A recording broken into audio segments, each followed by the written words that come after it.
Mr. Mullins. He is with a job I wouldn't want for all the money in the world. He is in charge of enforcement for all of Jefferson County Public Schools. And if you look at these numbers, they're staggering. There are 97,000 students. The one that jumped out at me, I think it was 60,000 bus stops. 60,000? I think we're all about to get an education, Mr. Mullins. Thank you so much for coming. I work for, I'm the Director of Security Investigations, which is Jefferson County Public Schools,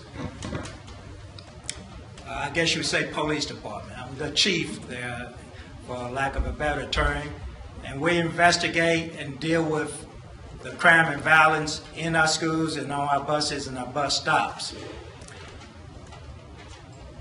But I'm just one of many people at the schools who are about making learning possible, creating a safe, orderly educational environment. You students and parents have to do the learning. All we can do is make it possible. And education is probably the most important benefit, the most important service that our government, our community, our society can offer to young people. It made all the difference to me in what made everything I have accomplished possible. It opened the doors. Education. I didn't come from a wealthy family. I didn't even come from a middle-class family. My earliest memories was living in the Beecher Terrace projects with my family. And even though I grew up in the 60s, or went through school in the 60s, every generation has its challenges. We didn't have the gang problem in the 60s. We didn't have the type of drug problem that our youth are facing now in the communities and in our schools. We didn't have guns everywhere. The only gun any of my friends knew anything about was the Daisy BB gun. Never heard of a gun being in our Jefferson County or Louisville public school when I was in school. Never heard of it. But we had our challenges, for sure. I grew up in a time when we had the changing of society, the white-black conflict. I lived out in Newburgh. I went to Indian Trail. Almost every other day I was in a fight because I was being bullied because of my race. And every time somebody called me in work, the fight zone. Fight, fight, fight. Not learning, fighting. And that was a setback.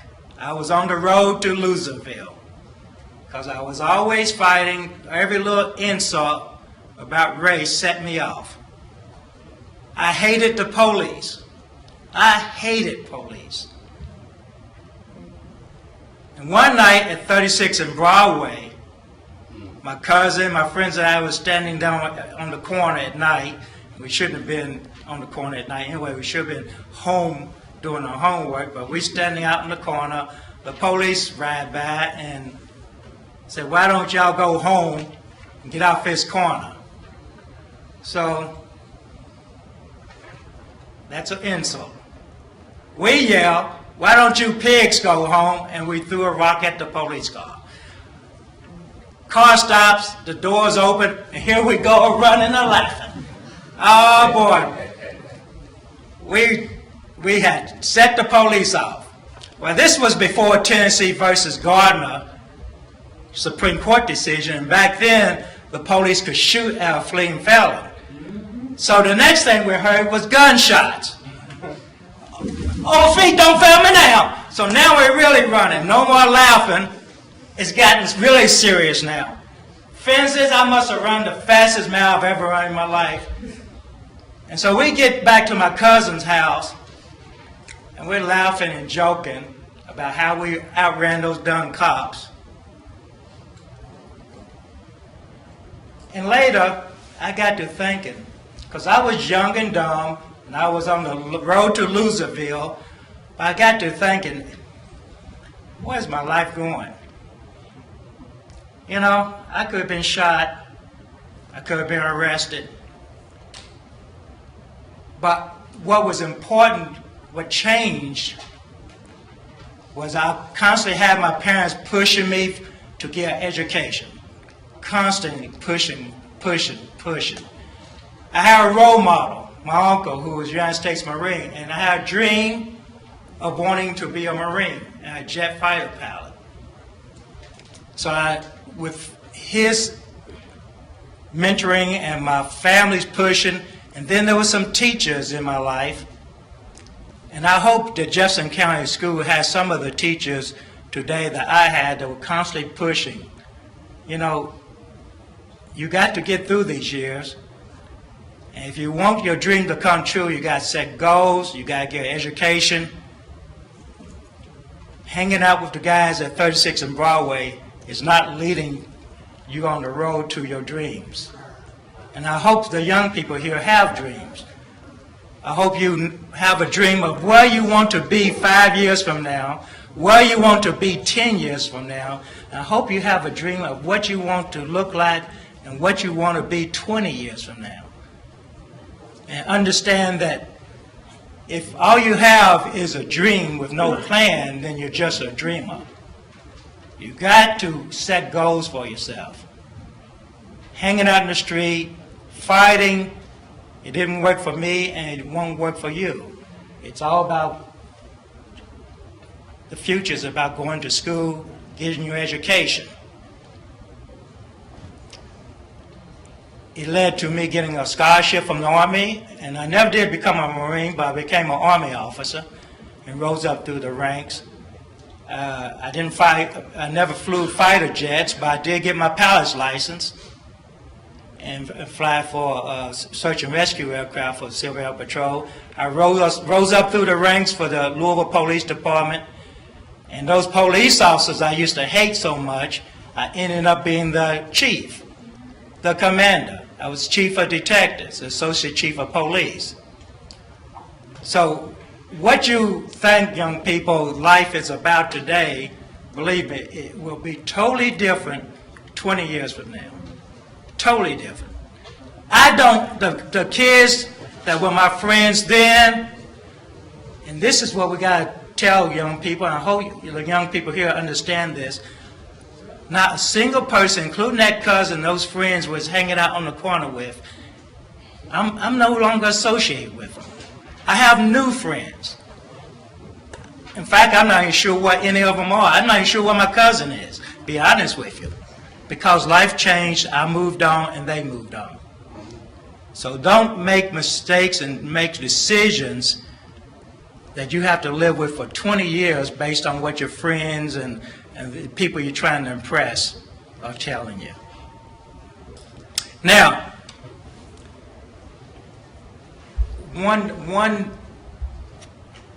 I'm in business of law enforcement. I've been, my entire adult life has been about protecting my country and my community.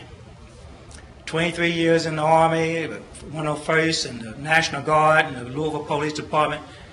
And now, since 2003, I've been with the Jefferson County Public Schools. But who is the most important person that protects our young people?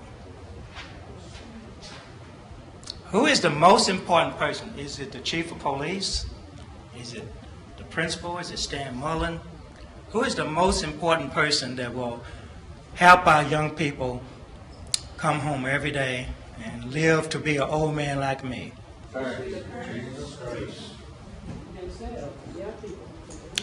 Thank you.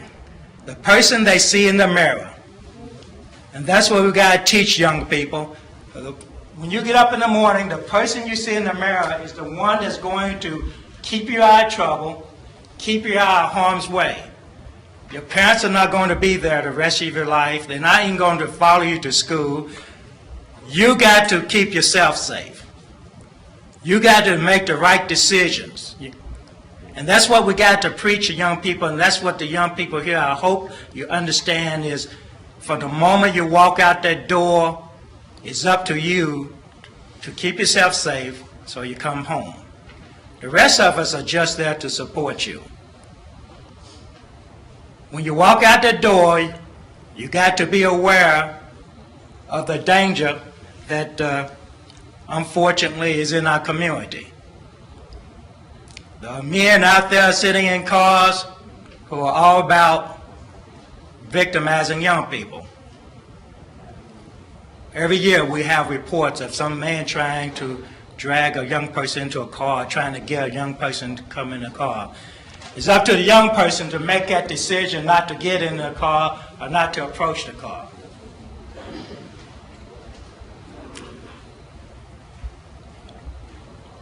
If you get on our buses, if you ride our buses, it's up to the young person and for us parents to make sure that they ride those buses safely, that they sit in the seats, that they don't engage in fighting.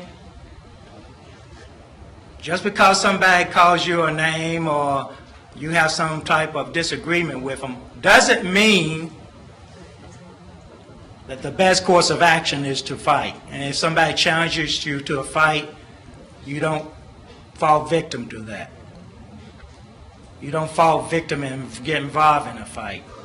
We just got to push young people to understand that there's a future ahead of them, and fighting with other kids doesn't get us there. Carrying guns doesn't get us there. Education is the answer, and self-discipline is the answer. And if we can, and I know even with my own son,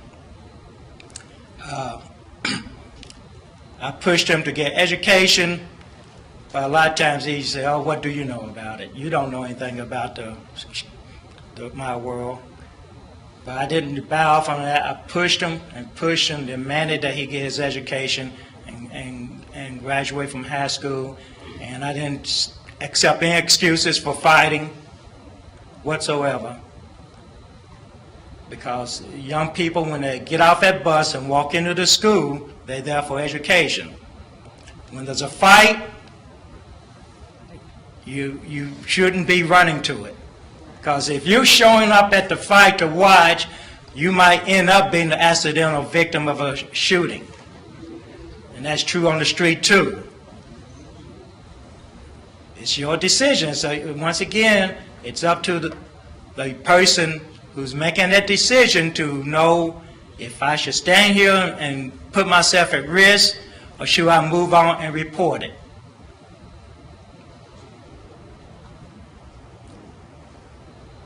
I see a lot of violence in our schools, and all of it is over issues that 10 years from now won't mean nothing.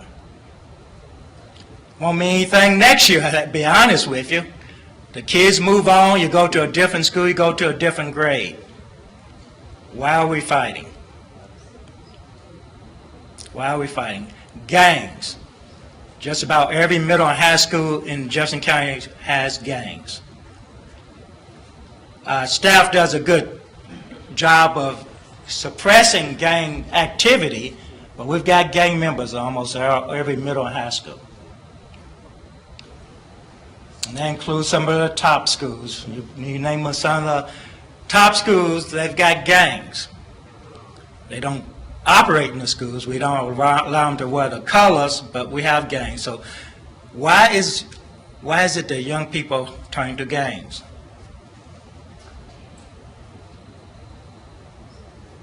Sense of belonging. Sense of belonging, yeah. But maybe that's because part of something. This young man said TV. TV, peer pressure. What is different also is the media. We have kids now who are forming their own gangs because they go to the internet, they go to social media, they go to Facebook, and they see and they read about gangs and they try to imitate it, because that's what's in now, I guess. in their minds. And so they form in their own gangs. And they'll see what the Bloods are doing, and they'll copy that. And they'll see what the Crips are doing, or the Gangsters' Disciples, and they copy in the language, the dress, the attire, and the violence. And it's up to the adults for us to put an end to it, because they don't know any better. They don't know that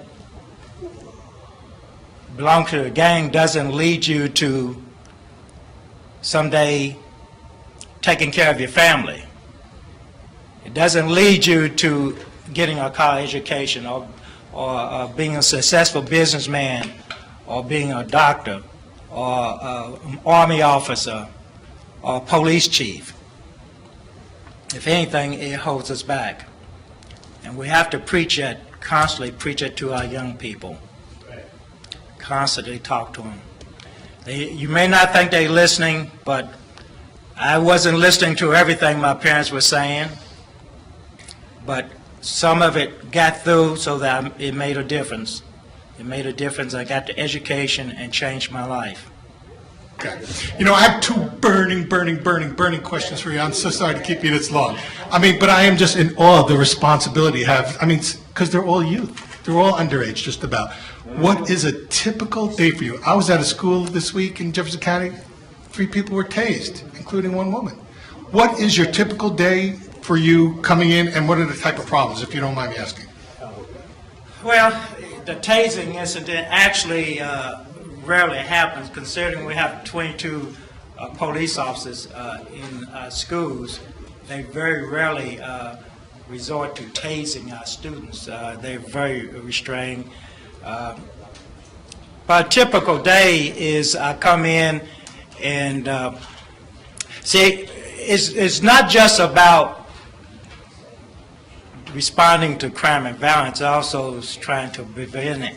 And it's trying to, I mean, I worry about, I don't want to be the first school district to have a terrorist attack against one of my schools. So I worry about terrorism. I worry about all possible threats. So on a typical day I come in and start looking at what's going on. Often we have bus fights every morning. The kids are riding the buses. We don't have as many bus fights in the morning as we do in the afternoon because they're usually sleepy. But we do have bus fights, and often those actually spill over from the neighborhood. That's right. Kids are in conflict, maybe gangs in the neighborhood, and they get on our buses, and now here they are in this enclosed environment, and they fight. Some of the bus fights are over stuff that we all follow about, girls, fighting over girls, and these relationship type issues and jealousies, and some of them are about gangs. Throughout the day, unfortunately, I get calls about, and this is a big problem, kids assaulting our staff. Now, see, that was rare, and when I was growing, no, it's not rare, it didn't happen. It wasn't rare. I never heard of, in my 12 years of going through school, a student hitting a teacher.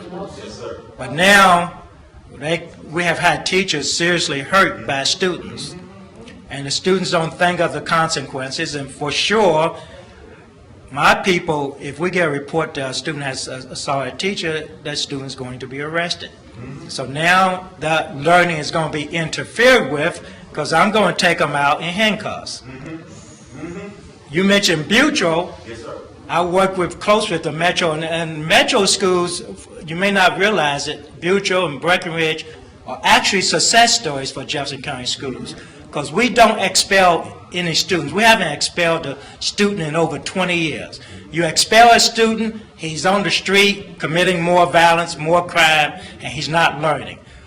We have a school for every student.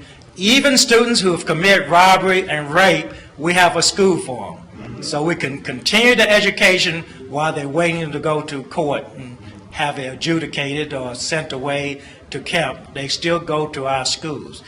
even at the youth detention center, we send our teachers there to continue teach students who are too dangerous to leave the youth detention center. Do you have trouble getting to the root of the problems? The same problems keep happening over and over because people know who it is and they don't do it. This is my last question, I promise. That is a problem, but we preach to our employees and to our students, see something, say something. You know, to be honest with you, unfortunately, we had a shooting at Fern Creek a few weeks ago. We all know about that. We've had many close calls I've dealt with of kids bringing guns into the school, planning to attack somebody over stuff that doesn't matter. I mean, really, in the big scheme of life, don't matter, but they think gun is the answer. And time after time, we have prevented and intervened because students told staff or told their parents, because that's just as good, telling the staff or telling parents so the parents can tell the staff, and we intervene. I mean, we've had a kid who was being bullied, was planning to come to the assembly they was having in the gym with a gun. He's going to shoot the guy who was bullying him and escape in the confusion of the crowd. A little girl heard about his plans, told one of our staff members, and so as he came into the gym with the gun, we grabbed him and took him out. Because a lot of repeat offenders, right? A lot of repeat offenders, right? Yeah. I preach to our staff. Listen to the kids. Develop relationships with them so they know. And school staff are very good at this. They built these relationships. The kids know they can go to them, talk to them in private. That's good. And also, we've created anonymous. We work at Metro Police. I don't know if you realize it, but 574 LMPD is also the Jefferson County Schools hotline. So there's many ways. What's that number again? 574 LMPD. 574 LMPD. Yeah, you can also. Area code 502. Yeah, area code 502. But we have joined a partnership with Metro Police.